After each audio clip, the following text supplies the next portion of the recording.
মেলবোর্নে ভারতের লজ্জার হার 184 রানে। অস্ট্রেলিয়ার কাছে আত্মসমর্পণ রোহিত বিরাটদের। একাই লড়াই করলেন যশস্বী জয়সওয়াল। যশস্বীকে সঙ্গ দিতে পারলেন না ভারতের কোনো ব্যাটারি। মেলবোর্নে ভারতের লজ্জার হার 184 রানে। অস্ট্রেলিয়ার কাছে আত্মসমর্পণ রোহিত বিরাটদের।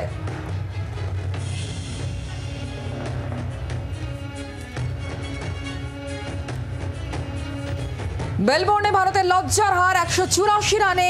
অস্ট্রেলিয়ার কাছে আত্মসমর্পণ রোহিত বিরাটদের। মেলবোর্নে অস্ট্রেলিয়ার কাছে হেরে সিরিজে পিছিয়ে রোহিতরা। দেবাঞ্জন রয়েছেন, দেবাঞ্জন বন্দ্যোপাধ্যায় প্রতিনিধি টেলিফোনে। দেবাঞ্জন, মেলবোর্নে ভারতের লজ্জার হার।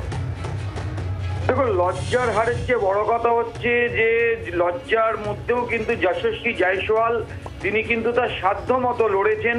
84 রান করেছেন যশস্বী জয়সওয়াল। কিন্তু যেই টিম 43 রানে শেষ দিনে চা বিরতির পর এভাবে ভেঙে পড়ে, এবং সর্বোপরি হচ্ছে এক্ষেত্রেও যশস্বী জয়সওয়াল কালকে 3টে ক্যাচ ছেড়েছিলেন, তার ফলে 99 রানে 6 উইকেট থেকে অস্ট্রেলিয়া রানটি বাড়িয়ে নেয়।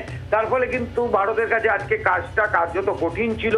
কিন্তু সেই জায়গায় ভারতের যে তারকা খচিত top order Virat Kohli, Rohit Sharma, KL Rahul, তাদের যে ব্যাটিং ব্যর্থতা, হয়তো তারই মাসুল গুনতে হলো।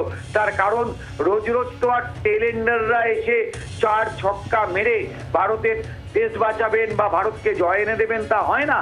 তার ফলে যশস্বী তিনি একাই লড়াই করলে ভারতের ব্যাটাররা তাকে সঙ্গ দিতে পারলেন না, আর তাই এই লজ্জার হার।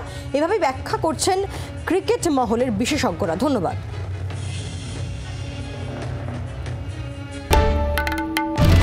বাংলার আওয়াজ, বাঙালির আবেগ, জি 24 ঘন্টা।